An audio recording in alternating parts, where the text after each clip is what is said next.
bicycle 365 days in a row. That wasn't a plan. It just kind of ended up happening that way. I always did it one day at a time. And what I did set out to do is 30 Days of Biking, which is a program that's been around since 2015.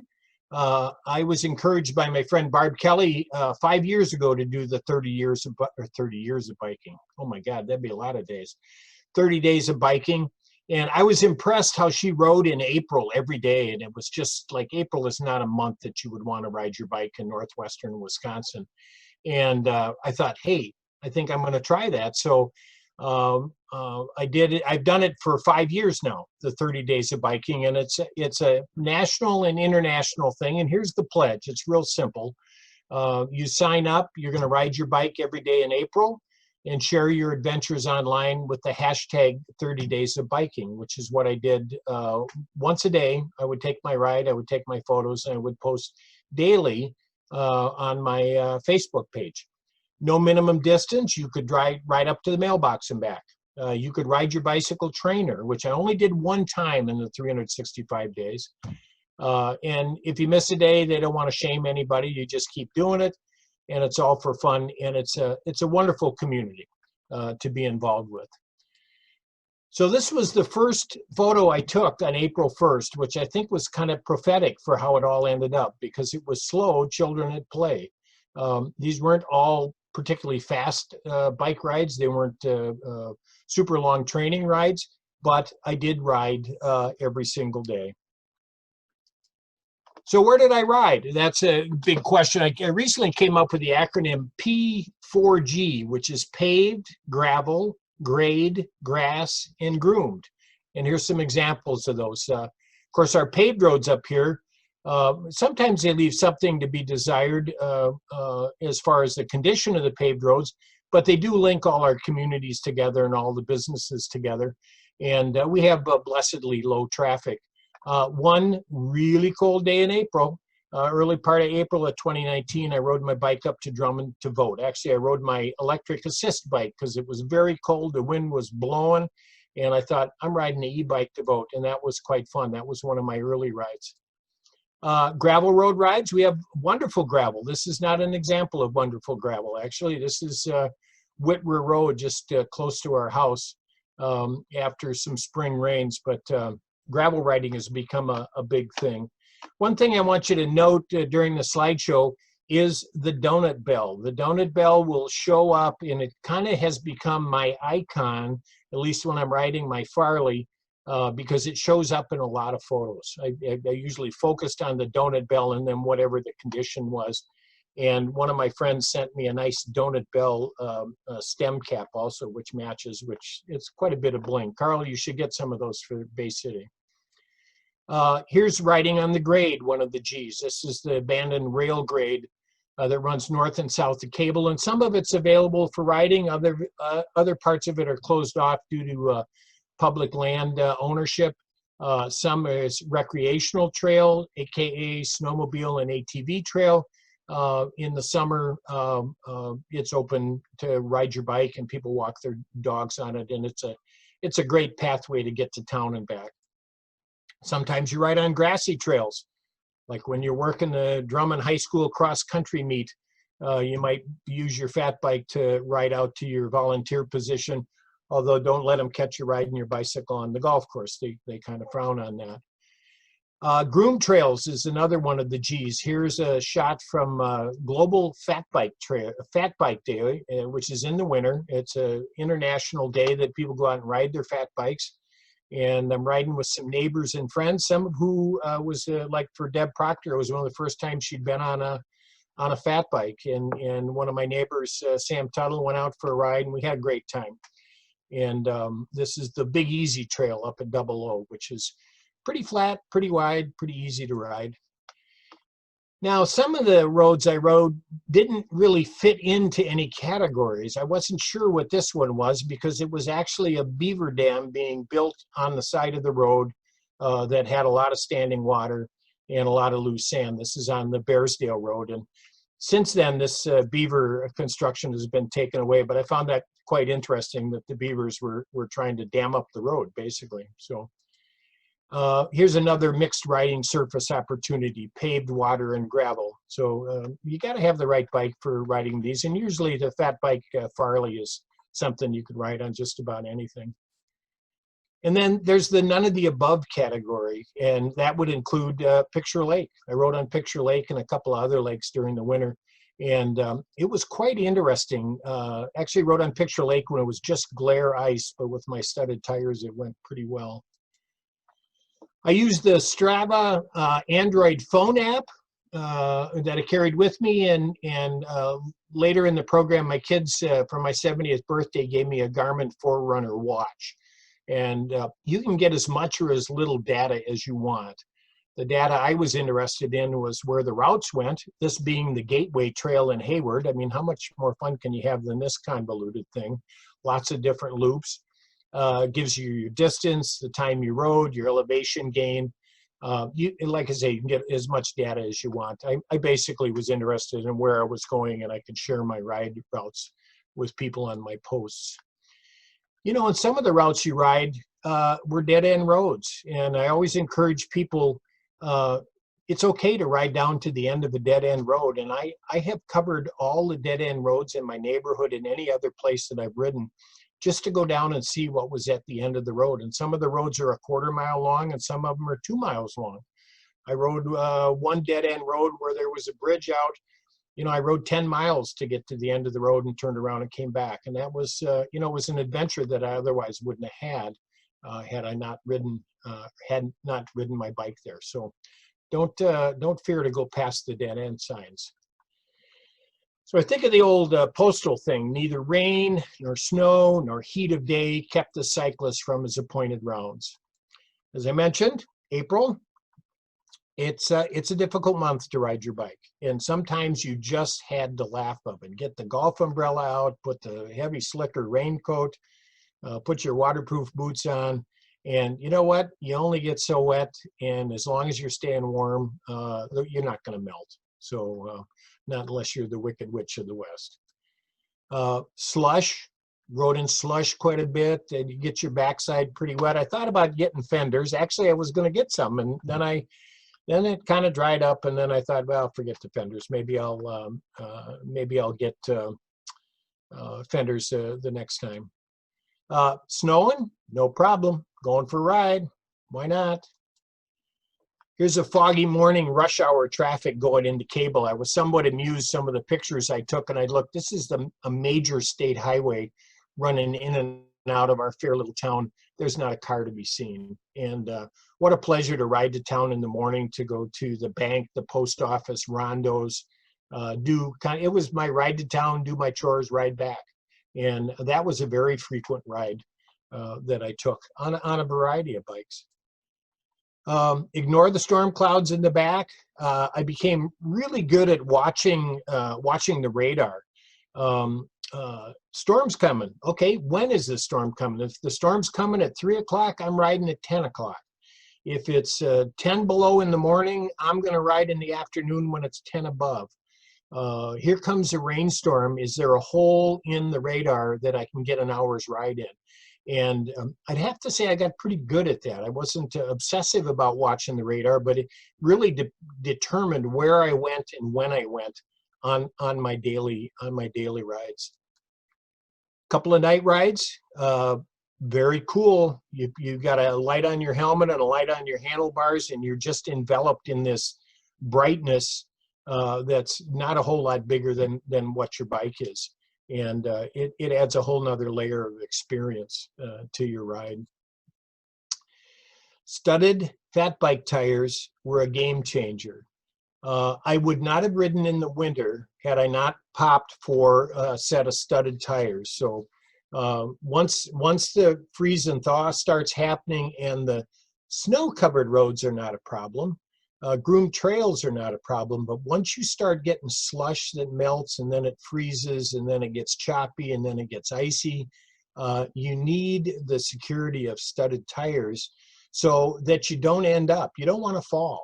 And actually, other than bogging down in the sand a couple of times on a couple of sandy roads and just doing some slow motion keel over, can't get out of my pedal falls, I didn't have any falls in the 365 days. One day coming home though, I got sideways on Blue Moon Road with my feet off the pedals heading to the ditch. I wish somebody would have videotaped it because I pulled it off. So conditions range from the good, the bad, and the ugly. Craptastic is a word that my son taught me, and I put in my ride notes, craptastic wintry mixed day today. All too often that was noted. Here was a day and it was like, well, are you gonna ride or are you not gonna ride? Well, the answer was, I'm gonna ride. So I get out, having some kind of fun, you know, on those craptastic days, you'd have to layer up. Even my mother kind of would ask me, well, how many layers did you put on today? And, you know, in the summer, you're a 1-layer day. In the dead of winter, you might be a 5-layer day. A couple of pairs of tights, and I even have overboots that I wear over my cycling shoes, just to keep your feet and your hands warm. And you kind of layer things up so you can survive what the conditions are. Here's another great day. Well, there's a pretty good chance it's going to snow today, pretty good chance it's going to be breezy. And my riding buddy Monty, he was given the advice by Art Doyle in Hudson that don't worry about the wind. The wind just is. It's not good, it's not bad, it's not too hard, it's not too easy, it just is. So don't even worry about it, just go out. This, I took a few shots of the bank clock and cable. This was not even close to the coldest day I rode. The coldest day I rode this winter, and I had to ride early in the morning because Sarah and I were going someplace. I think we were going up to Duluth to see Melissa. And I had to get my ride in the morning, and it was 15 below. And that was pretty chilly. I'm amazed at these people that do the ultra sport up in Alaska and the Arrowhead 130 in the dead of January up in International Falls, the ice box of the world, of the nation.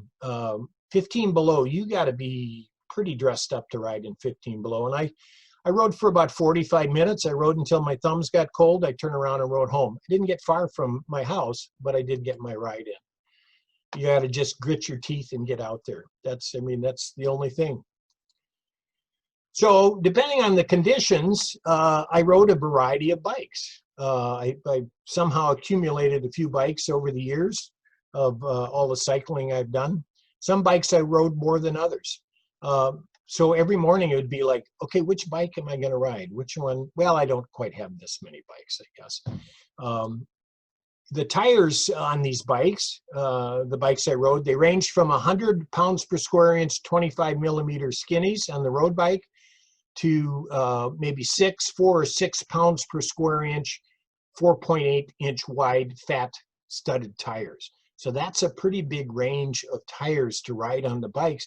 Obviously, they're for different conditions. Actually, today was the first day I rode my road bike again with the 25 millimeter tires. I've been riding my gravel bike most of the spring, and it was fun to get out on the road bike.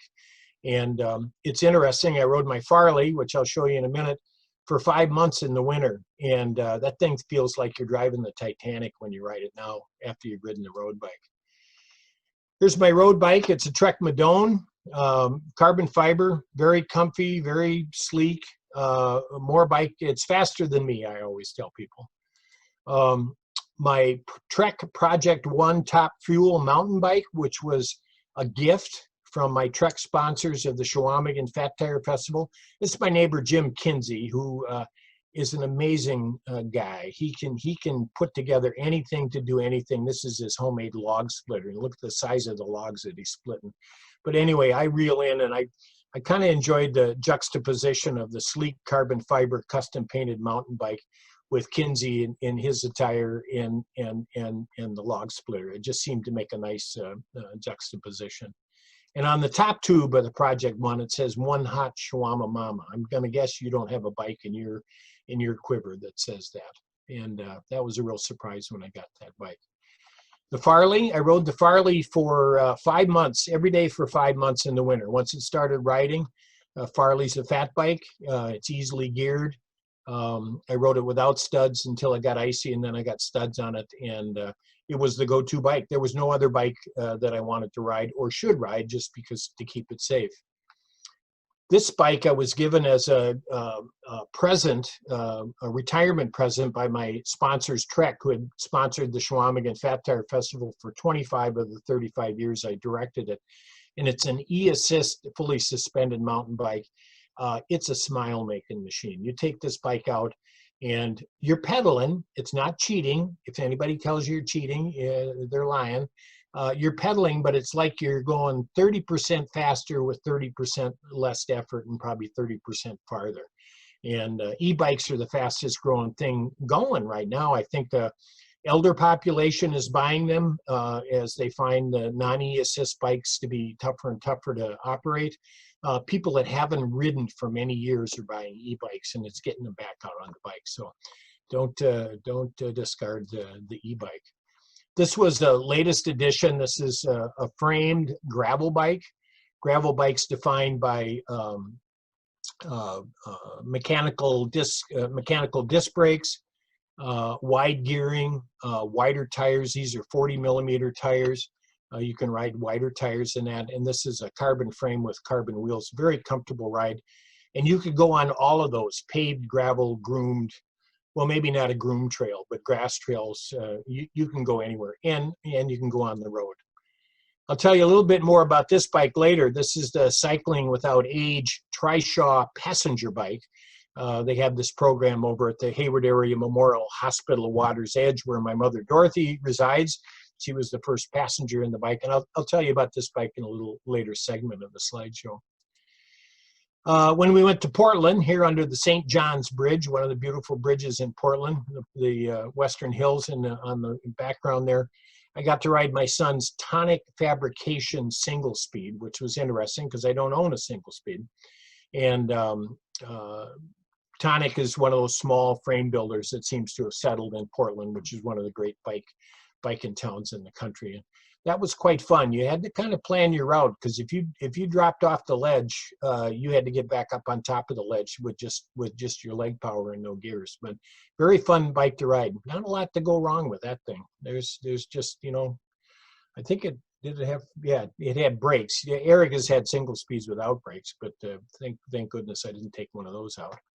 And then my old American Breezer, one of the first aluminum mountain bikes to be produced in the United States by American Bicycle over in St. Cloud. And I turned it from a mountain bike into a townie with the Fat Boy white wall tires. And I got the rack, and I got my frog squeaker and my coffee cup holder. And that's my going to town bike when I got chores to do. Well, I got your attention. I think has anybody left? So it looks like only me. I'm going to take a short trip back into my personal bicycle history. And this kind of, for me, is where it all started. This is Des Moines, Iowa in 1953. I happen to be the little guy over here I'm thinking of pulling my older brother Jim off the bike, which obviously is way too big for him, but I'm sure he grew into that. And our younger brother Gene, who later became a rocket scientist, we refer to him as our smartest brother, was smart enough to get in the basket so he could get a ride. And I sure enjoyed that my folks, my mom Dorothy and my dad Chuck, who's no longer with us, he's with us in our hearts, encouraged us to ride bikes. And we moved around a lot, so it was fun to have a bike because you always got to know the new kids.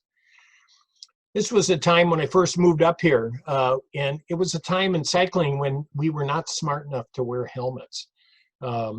People had helmets, but they didn't always wear them. This is my old Motobacan Grand Record, which was the second bike I bought from my buddy Phil at the Yellow Jersey in Madison. It was a pretty sweet touring bike, and I rode it around. Actually, I rode this on a lot of gravel roads. I must have had wider tires at the time, and rode it in the first Firehouse 50.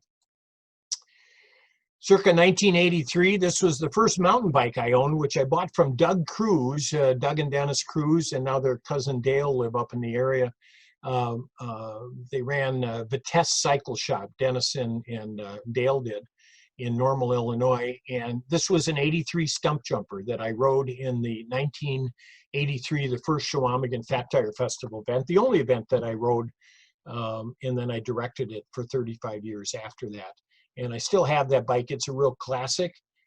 It's what got us into the woods. Of course, this was back when you were smart enough to wear a helmet, but you also wore cotton to death fabric. I've got tennis shoes, cotton socks, cotton sweatpants, cotton shirt. Not a good idea when you go out and ride outside.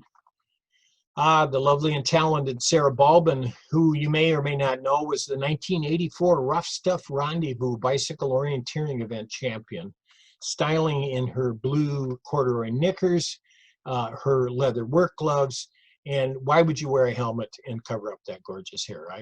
You just wouldn't. Anyway, this is a great shot from many years ago on the Chequamegon Fat Tire Festival. Number one's best son ever, my son Eric, who's been on a bike for most of his life, and now he's kind of turned to the dark side on his motorbike, but that's good. He's an adult, he can do what he wants. My number one favorite daughter, Melissa, here with her decorated bike, probably for the Chequamegon Decorated Bike Parade, and we like that she has Barbie along for the ride in her water bottle holder that's on her steer tube. But that's a pretty classic early Melissa shot. Geez, Dad, when I grow up, can I be a Chequamegon mama too? And one of my favorite shots of my son Eric back in the day when we were promoting bicycle riding with the mamas, and I'll tell you about them in just a bit. And it was a great time, great way for you to get to know your family. Not OSHA approved way to haul your kid around. There's just so many other great ways to transport kids on the top tube, on some of these. I just saw this Weehoo, which is a little trailer that goes behind a trailer bike. We had one of the first buggers in the area that we passed on to somebody else, and the hardshell Cannondale buggers. Carl, I'm sure you remember those. That was how you got your kids around. And it always was good to have the kids participate in our cycling. Of course, my son, he got on the fringes a little bit. Eric spent 3 years up at Northern Michigan in Marquette, and his major was hucking his bike off of large obstacles and snowboarding, which he did quite well at. And don't try this at home, but then I realized this is at home. He built these launch and landing platforms, and there's Sarah and our dog Buddy, who's just not quite sure he wants to do this, but that was one of the fringe things that Eric did. He had crazy bike skills, and those bike skills translated into being one of the I'd say one of the best bicycle polo players in the country. I mean, I say that bar none because I saw a lot of his games with his teammates. Portland United. Portland's a big bicycle polo. I didn't know anything about bicycle polo until Eric started playing polo, and he was a joy to watch. This is his team and his buddies, one of the top teams in the country and the world. They actually went to Geneva, Switzerland for a world championship, and I think they finished 5th in the world. So I'm almost positive. I tried to look it up today, but I couldn't find it. But these guys had some crazy good talent. And look at these bikes. They're single speeds. This was at a time that they actually started to have brakes, but they used to ride single speeds without brakes to play bike polo. And here's some Crandall family fun at the Chequamegon Fat Tire Festival. It was fun when my kids came, and of course my grandson Calvin, who you'll learn more about here in just a bit. And I was affectionately called the Fat Man of the Chequamegon. And I always thought it was because of the Chequamegon Fat Tire Festival, but I've dropped a few pounds in my year of cycling. I got to rub elbows with some pretty famous people. Of course, Greg LeMond, the only Tour de France champion, 3-time Tour de France champion now. We won't mention the other guy. His very first mountain bike race was the Chequamegon 40 in 1990 and 1991. And I was proud to say that we put his name on the Sarah Balban Trophy. And then Steve Tilford, one of the winningest cyclists in U.S. cycling history, frequent flyer at the Chequamegon event. They would come up in the summer, they'd come up in the fall, they'd come up for Christmas. This whole Topeka gang of cyclists that would come up. I have the Ride Like Tilly sticker on my top tube, and that reminds me just to keep going even when the conditions are rough. But we miss Steve. If you ever get a chance, look up his blog and read some of his cycling blog posts that still exist after his passing. I'd be remiss if I didn't mention Phil Van Valkenburg from the Wisconsin Bicycling Hall of Fame. I bought my first bikes from Phil. He and I moved up to the Cable area at the same time, unbeknownst to each other, in the late 70s. He's the one that got us riding on Thursday nights. We were first called the Cable Beer and Gear Brigade, and this is our first bicycle team, not a helmet to be seen. Here's the lovely Sarah right here. Here's Dennis Cruz. Here's Phil. Anyway, there's, you might recognize Bobby Ellers and Joanne Schmitz, who won the Firehouse a couple of times. She lives out in Walla Walla, still comes back for the Berkey, and I see her every once in a while. We later became the Shawama Mamas Bicycle Club. Phil was the guy that taught me how to shoot photos, stage and shoot goofy photos, because he was the king of the humorous slideshow. So this was decades before fat bikes were invented. Here I've got the stump jumper. I just threw it in the snowbank and had Sarah take the pictures. Obviously, nice plumber's crack there. Not the clothes that you would wear now if you were riding in the winter. You know, here's another thing you may not know, but the Mamas invented their first portable sports nutrition. This was well before Goo and Chomps and Cliff Bars and all that other stuff that people do now. You ate out the center of the pizza and you carried this along, and you could ride all day with a pizza like that. But I digress. Back to my 365 days of cycling. I can't hear you in the background, but I hope you're just rolling on the floor laughing with this commentary, but I'm just going to have to imagine that. Most of my rides were locally based. I did take 3 trips outside of the area during the year of cycling, and each one of them presented its own challenges to keeping the streak alive. In October 2019, I did my annual Madison football trip with my college buddies. And what a treat it was to ride those urban bike paths. I mean, I love riding in the woods. I love riding with no traffic. Riding on paved urban paths that take you through all these different neighborhoods and old abandoned rail grades and through, you know, past some of the nice restaurants and some of the recreational areas through the parks. It's a real joy. You're passing art all the time. I really had a great time riding in Madison for a few days when I was there.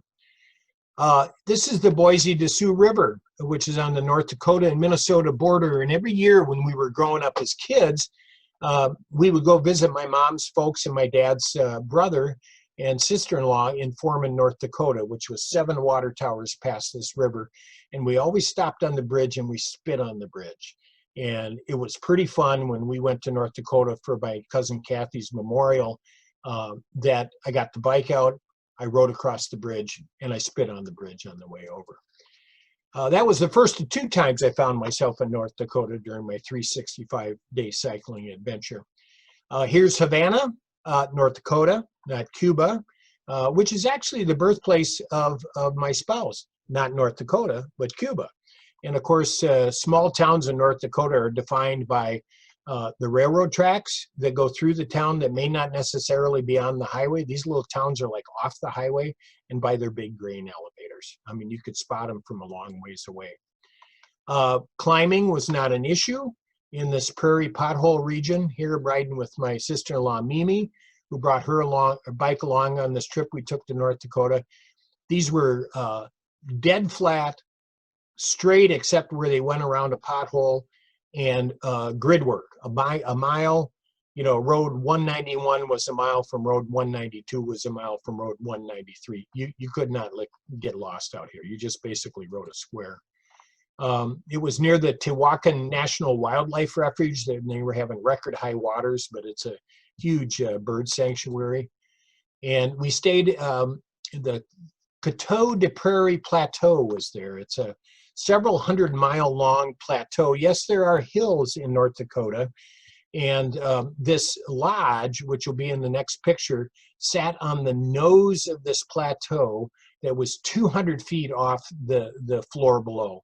And so when you went for a ride, this was an old farm path along the fence line. You would drop off this, and we would go down and be in that flat land of the previous photo. And here's the Coto de Prairie Lodge. What an amazing place this is. Literally out in the middle of nowhere. I mean, you know, they say resorts aren't successful if they're on a lake. This is on the top of the only hill in the southeast part of North Dakota. and there's no trees around it. And it was a hugely successful lodge, lovely place. And I had some great rides the days I was there. So my consecutive cycling streak was in danger when we took a 38-hour Amtrak train trip to Portland in October to visit with Eric and Lee and grandson Calvin, right around day 200. And I wasn't sure how I was going to get my ride in. I was on the train for 38 hours. And I want to thank Therese White for giving me the suggestion. And she says, doesn't that train stop in Minot? And we had a 28-minute stop in Minot, which happened to be where I was born in 1950. And I had not been back to Minot since I was born. I Google searched bike shops. I found the one that looked like it was a third generation family shop called Val's. I talked to this guy, Rory. I told Rory what I was doing. He says, hey, there's a coffee place right across the street from the train train station. I'll meet you with a bike. Train stopped.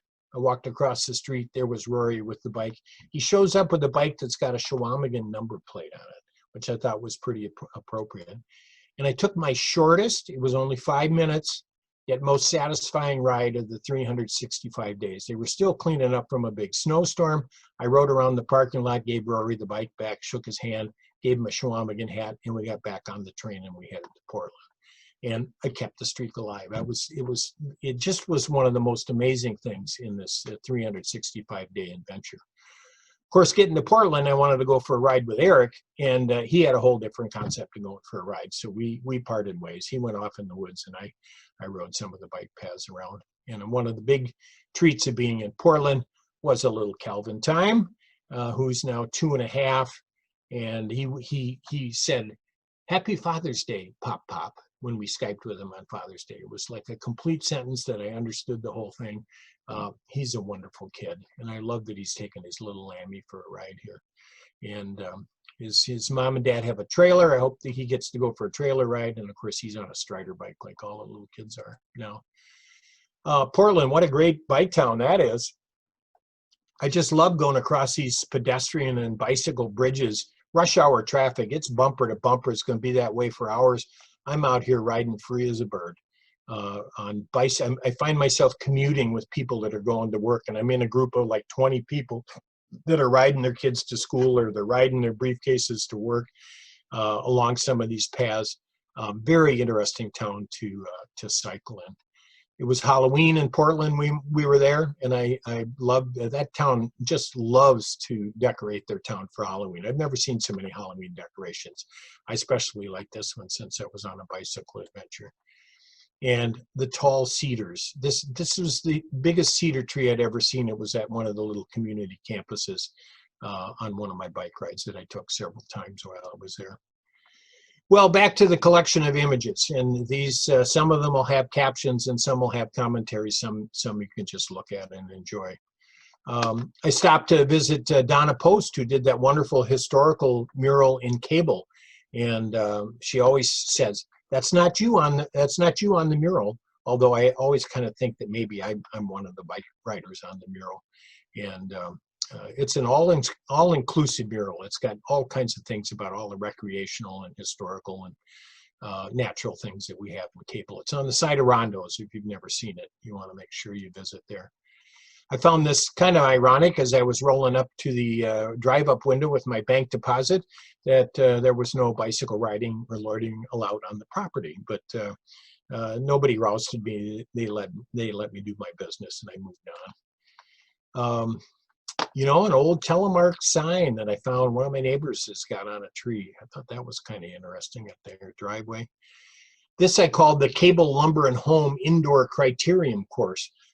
Oftentimes when I go to town, I'd peel off into the lumberyard and I'd ride a couple of laps inside their building, and just to see what the guys were doing, what they were loading. I'd ring my bell, and it was just kind of one of those urban adventure things you do when you're on your bike. Don't tell my wife about these heavy metal casings. She would love to have these at home and make some kind of beautiful sculpture out of them. Maybe someday I'll talk to Mark Rasmussen about them. They're on the rail grade south of Cable. Carol, I told you were going to be in the slideshow. Here's a shot of a small group of Carol's Kinder and Gentler group ride. It's a no-drop ride, which means it's friendly. Everybody can see each other. When you get to an intersection, you wait, you see how everybody's doing, and then you ride some more. The group rides we have up here are just super fun, good socialization, all different types of riders, and we kind of all go on our merry way and just enjoy riding. Lovely shot in the woods. I can't even remember where that one is, but it's overlooking a lake somewhere. I'll have to think about that. Here's the Hungry Bear 100, which they, due to pandemic concerns, they had to cancel this year. These guys were doing 100 miles of gravel. I did 100 yards. I rolled them out to the edge of town, turned around, went to the Bellow, had a scone and a cup of coffee, and went home. But that was my Hungry Bear 100. Always took a lot of shots of shadows. Shadows are just captivating, especially in the winter months on the snow. Of course, Cable is rich with Sarah's sculptures that she's created. You could take your bike and go on a lovely sculpture tour around downtown Cable, and I like to feature them with my bike in the background. And then I always get that clock. That was a pretty balmy day. It was 35 degrees. You know, and sometimes when you're riding, you just keep riding and you don't stop. And as I was doing this journey and doing a photo essay of it, if I saw something that looked pretty cool, I'd stop and get off my bike and I'd take a picture. I'd look at it. And sometimes I had my bike in it and sometimes I didn't. I kind of became the master of the photo that I called bicycle leaning up against something. I did a few selfies. There's a few of those. But I always like put my bike in the frame or a portion of my bike in the frame. Sometimes I just captured the beauty of in this case, the reflection in this. This must have been late spring because there's still snow on the ground. Or when the flowers start popping up. I mean, it's just a wonderful palette out there now. It's interesting that the Hayward Area Memorial Hospital is the home of the Gateway Trail. If you have an accident out there, you can literally crawl to the emergency room. It's that close, but it's a very user-friendly trail. A lot of fun, a lot of whoop-de-doos, a lot of bank curves. It's rolly without being hilly. Very fun, non-technical, but you really feel like you're enjoying the flow trail. Don't really need the rock cairns to find your way because the trail is so well marked, but I always admire the trail builders and how they create cairns. This one I call is the telemark turns. There's things going to happen at telemark. Wonder what's in the future. I think in that case, you got to tune in tomorrow. Portage Park in Cable. What a lovely green space, a wonderful asset to our community. And soon, not quite sure when, there'll be a new bar and restaurant open. The guys are making great progress on it. I wouldn't be in any hurry to open a restaurant in this day and age right now. So hopefully this one will survive the first one burned down. Mike Choate from Start Line. Mike doing his, working his magic. Shout out to all mechanics and bike shops. The guys up in Ashland at Bay City. Carl and Alex Faber up there in Riverbrook on the main street of Hayward. New Moon on the north side of Hayward. And of course, Start Line services right at the Berkey Start Line. You got to make sure you support your local bike shops. Forget that order and online stuff. These guys can get you anything, and they're the ones that'll keep you on the road. Again, more flowers. North End Trailhead, 15 miles to ride from my house to North End Trailhead and come back, and why not? Just go to the trailhead, take a photo, look inside the cabin, talk to anybody who's there, head back. It's a wonderful community cabin. Perry Lake, you know, the lovely lake scenes we have up here, how idyllic and comforting these places are. Of course, it's June again, so it's snapping and painted turtle time on the road. Stay away from this guy. He'd probably cut right through that Bontrager rim. The grade in all seasons. It's water, it's dry, it's snowy, it's icy. Always looking for the photo op. Put the nice blue Farley against some old rusty rat rod, and I think you got a nice composition there of different, different modes of transportation. I'm pretty sure these are Jeff Tumbleton's socks and shoes. He's the king of the sock and shoe selfie, if you know Jeff on Instagram or Facebook. And this is old school, new school. He's got the latest and the greatest. And this is an old pair of CDs I dragged out of my lost and found box at Chequamegon. Long shadows on the short road. Love taking shadow shots. Up on the DWT in Duluth with Melissa. Tunnel cut through the rock face. This is Hansi Johnson, one of the great outdoor active sports people up in Duluth. A lot of great trails up in Duluth. Yamakagon River Bridge, which is now open and fixed. And you can ride a little bit south of this, and then there's a private land closing on the trail, except sometime in the not too distant future, there'll be another cut across that'll reopen that Wild River Trail. Okay, I got to kind of move along here. I'm running along on time. On the shores of Picture Lake, took Picture Lake pictures many, many times. Here on the Camba Gateway Trail. Dragonfly Studio, place we've been spending a lot of time here with the COVID-19 shutdown of art fairs and galleries, and we're working on some big commissions. If you're up paddling by, just swing down the driveway, put your mask on, and we'll give you a tour. Here's my little buddies, Chew and Lou. I saw them on Tri-Lakes Road the other day, just a couple of mean motor scooters. They love those Strider bikes. And Dave and Mary Prayman are going, who have been foster parents to, I think, about 30 plus kids, are going to adopt Chew and Lou in a couple of weeks here. That's real exciting. They're wonderful people with huge good karma bank points for all our foster kids that they've had. But I love these little guys.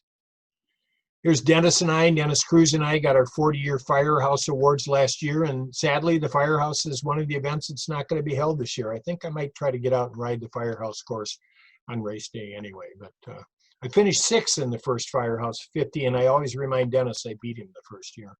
I haven't been close to him since. So becoming involved with the Cycling Without Age program at the Hayward Area Memorial Hospital Water's Edge, very rewarding. It's a program that started in Denmark in 2012. They have bikes, 3,000 bikes scattered over 50 different countries. And basically it's to give seniors the opportunity to feel the wind in their hair and the enjoyment of cycling again with these three-wheelers. And here's pedaling my mom around the Cable 4th of July parade last year. She was the very first one to be brave enough to go for a ride. It's a 7-speed internal hub twist shift activated gearing with a 4-speed electric assist.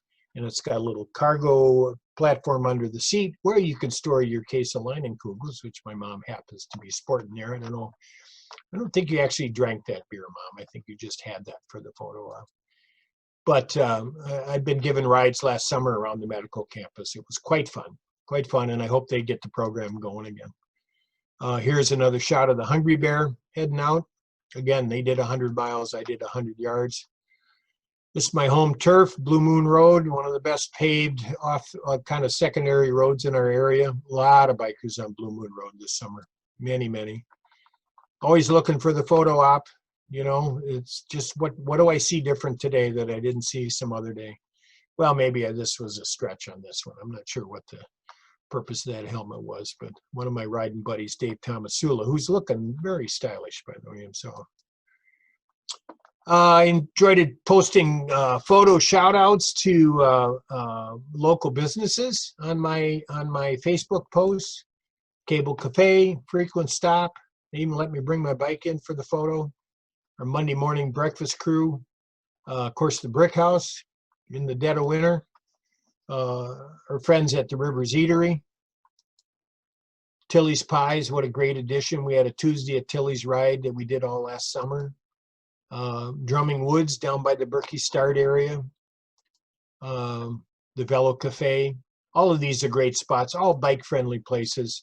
And even if you got to get a new toilet seat on your bike, you could stop into Rasmussen's.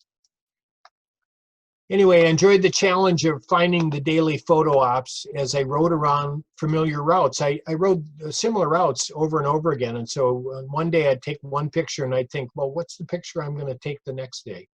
And I'd always look for kind of the juxtaposition of natural features, pine needles or leaves, the dead end sign, donut bell on Tri-Lakes Road in the fall. You know, it's kind of like a still life. Here's Bunky Miller, my publicist and queen of the selfie. Every time Bunky sees me, she stops, gets out her phone, snaps a picture. And she's a great ride leader. She and her husband, Andy, moved up here from the Milwaukee area. Great addition to the cycling community. Cap Creek Landing at the on the Namakagon River, just off of Telemark Road. What a beautiful spot that is. It's just gorgeous. There you go. Bike leaning up against leaves. You know, it's just a nice, the blue of the Farley goes well against a lot of these backdrops. Another Sarah Balban sculpture, Timber Trail Wolves at the Timber Trail cabin on Timber Trail. So you'll have to go out and find that, those little cabins that the Berkeys built along the trail. This was scratched in the fresh snow on the Namakagon River Bridge. Hello, winter. Here we're riding the power line, the Fat Bike Berkey Trail with my buddy Lindsay. Lindsay, I know you're on the call. And I don't know if Art is and Shelly. That was very fun out on the power line. Some abandoned rock work. Again, shadows. This one I called Donut Bell in the Dead of Winter. I mean, how peaceful is that? You know, a little splash of color, and you're making first tracks on the grade on that snowy day. On the Gateway Trail, again, more wonderful rock work. Up at the Ashland Ore Dock, you can ride a 15-mile loop up there on the bike system up there. Very cool. Along the lakeshore and through town, and even takes you out to Chicago Iron, one of my favorite spots. Tracks in the snow were always something I like to take pictures of. I'm thinking this is Sasquatch with his yak tracks on. The chilly Namakagon. This is on the desktop of my little tablet. I love this shot. That's along the Loop Road on the resettlement area. It's one I titled Donut Bell Reflections. Cable Community Trails, another great place to ride your bike.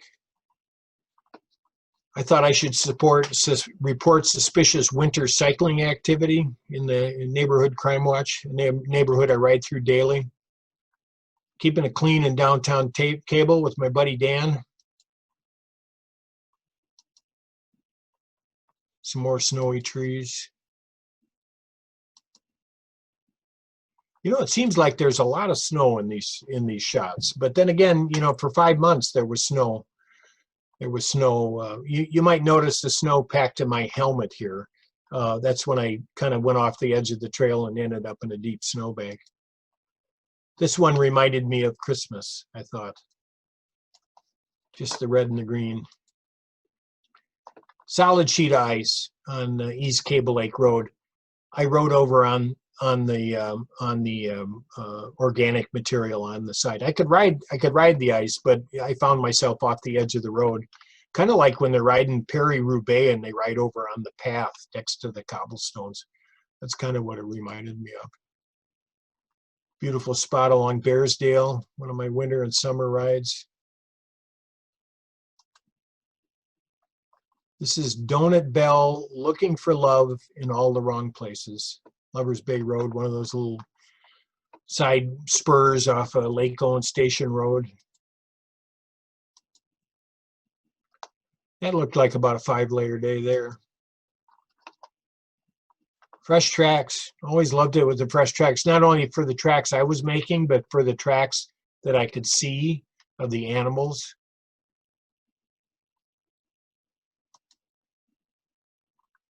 A little bit different shot than that first foggy one of riding to town in the springtime.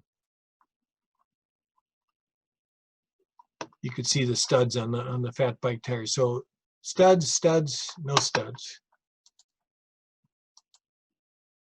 I happened to show up on the Hayward Area Memorial Hospital Water's Edge billboard just south of Drummond. I hope they give me that big thing. I could put it up on the side of the garage when they're done with that billboard. Berkey time. Farley kind of blends in with all the paint of that Lyle Nelson construction there. Ride your studs or stay home.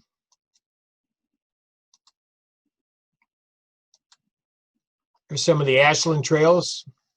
Carl and Alex, you're familiar with those up there. Had a great time on those one time this winter.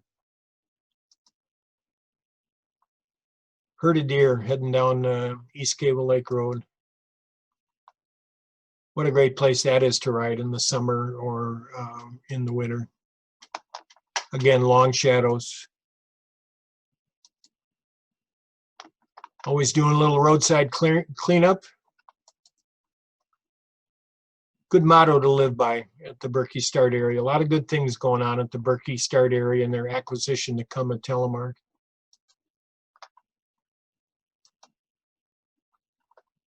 Here's a day on Picture Lake. It was glare ice, very little snow. I rode around and met one of my new neighbors. He wondered what the heck I was doing on the lake. The old cabin on the 4K trail at Telemark. I love seeing the tracks in the fresh snow. I mean, this was fresh, like half-inch of snow, tracks everywhere. I saw a pair of wolf tracks trotting down the road this day, same day.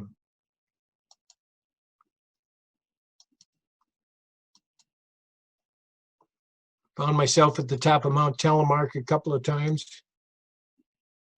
riding fatties with my friends.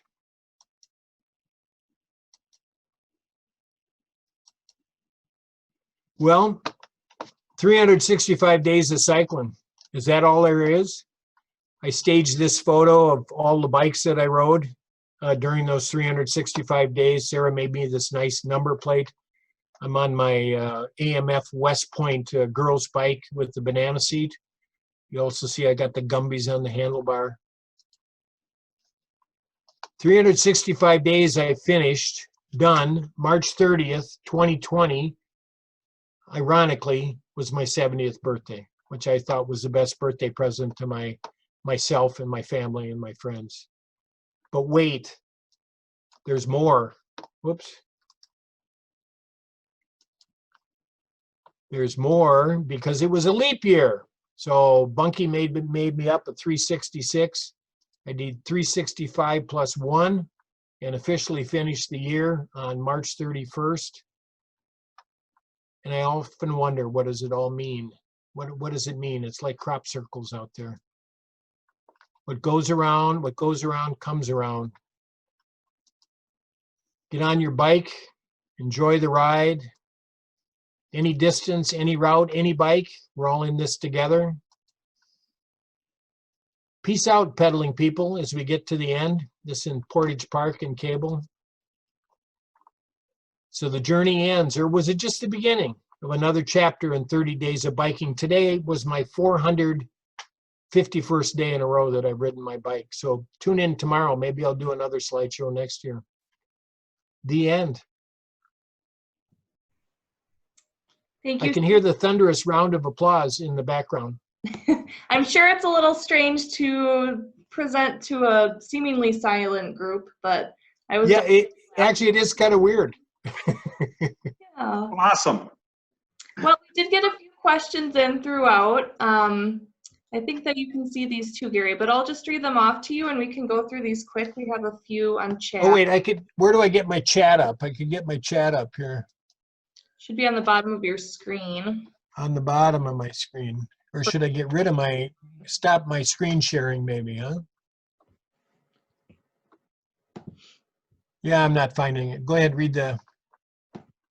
Great. Carol asked if it's true that all of your success. Oh, there we go. Your college roommates. All of my success came from my college roommates? Well, that could be. Hi, Mal. That could be. It was an interesting bunch. It's my longest term friends. You know, I moved around. I went to 10 different schools before I got out of high school. So I have no grade school friends. I have no high school friends. I have no junior high friends. My college friends are my longest term friends. There's Dave. I see Dave there. He's waving at me. And that's a real joy in my life. There's Moon in Washington, D.C. How many days you up to now, Moon? You're on mute. You're under 100, I know. My buddy Moon's up to about 85 days in a row riding in Washington, D.C. Let's see. Our next question is, how many rides did you take from home, or how many did you start somewhere else?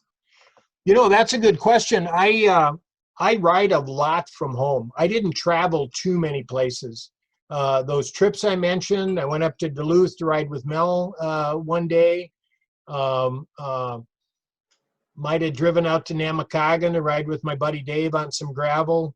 I rode predominantly from home. So it was a challenge to come up with not only different routes, but to take different pictures on familiar routes.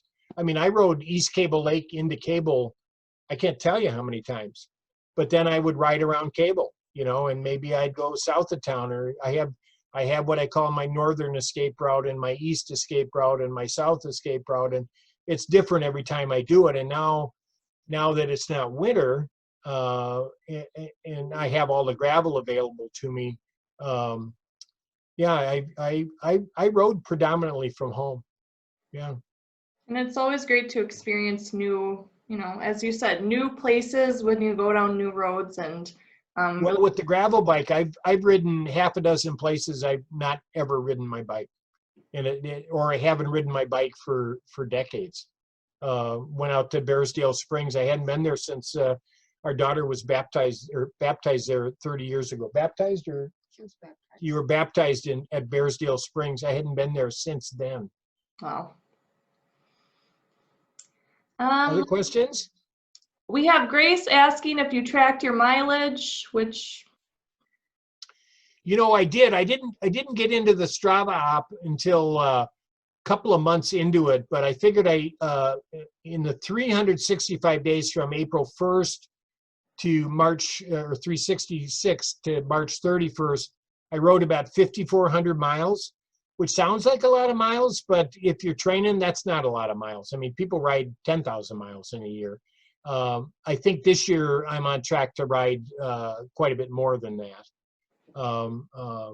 But it averaged about 15 miles a day. So some days were short days, you know. To town and back was an 8-mile ride. So some of those cold days were in the winter where I just went to town to do chores and came back, and that was the ride. And then I made it up with longer rides at other time. But I would say the shortest ride I took was the one in Minot, which was 5 minutes. The shortest ride at home was about 45 minutes. But I've ridden from 45 minutes to 2.5 hours every day for the last 451 days. Lately, I go out for a 2-hour ride daily, you know. oh. And in all of that time, you mentioned you did lose some weight. Are you willing to share with us how much you lost? That was our Well, yeah, since you asked. I got on the scale the other day and I saw a number that I was 3 pounds away from losing 70 pounds. wow. So I'm right around 65, and props to my daughter, Melissa, who gave me the Dr. Furman's Eat to Live book, which is, he's one of those internet sensations, you know, and everybody kind of needs a guideline.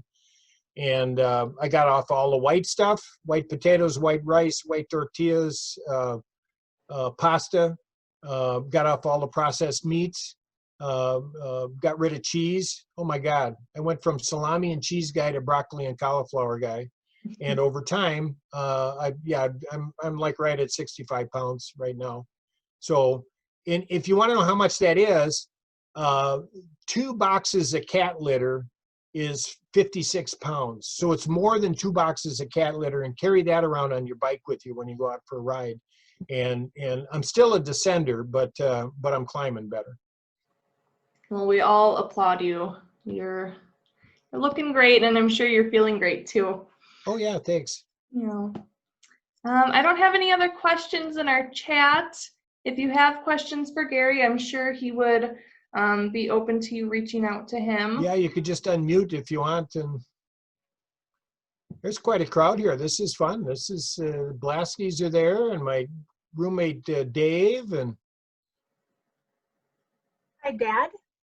yes, Mel. I asked, what was your favorite bike? If you had to choose one, what was your favorite bike? Well, if there was one bike that was going to keep me riding every day, it would have to be the fat bike, because I would need that to ride in the winter, you know.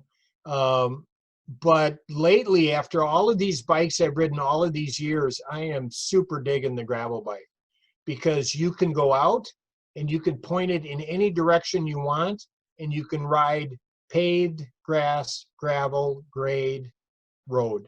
You can ride anything.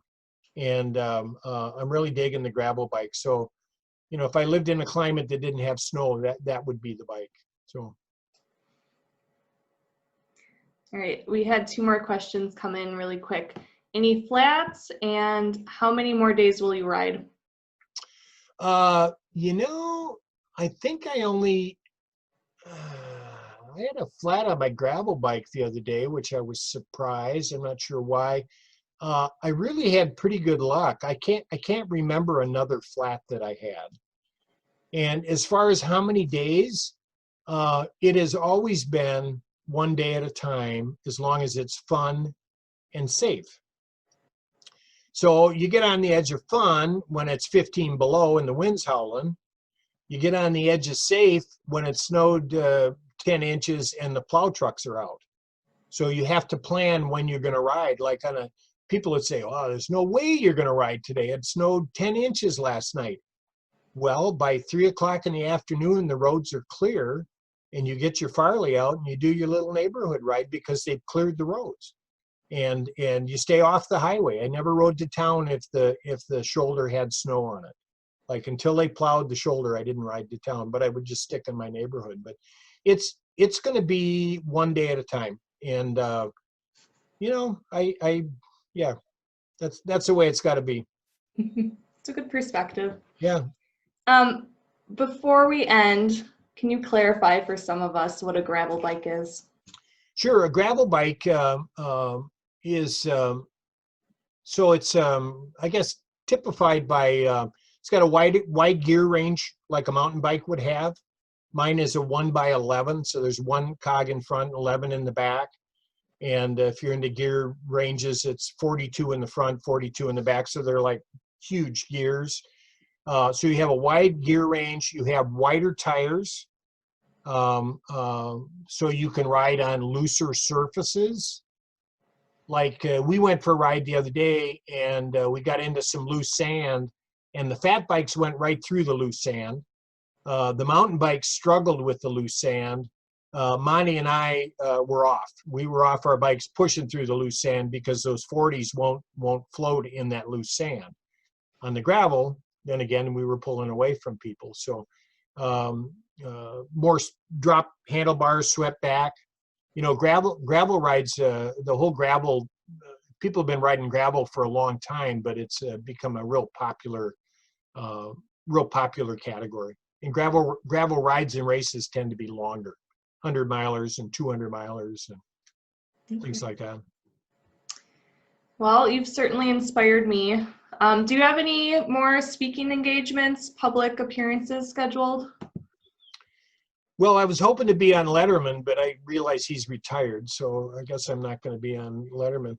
Not that I know of. No, I was fun. I haven't put the slideshow together. I did slideshows for Chequamegon for years, and just really spent a lot of time taking the pictures and you know, timing the delivery. And this was pretty fun. Once I started, you know, taking images and keeping them in a fairly good organized manner, it was pretty fun putting the show together. So I hope people enjoyed it. You very much. And I see a lot of you I'm going to ride with, like most of you people sometime, you know. Great. Well, if we want to give one last silent round of applause for Gary. Thank you. Thanks. And thank all of you for joining. I think at one point I counted 53 people. So that's a really great turnout this week. There you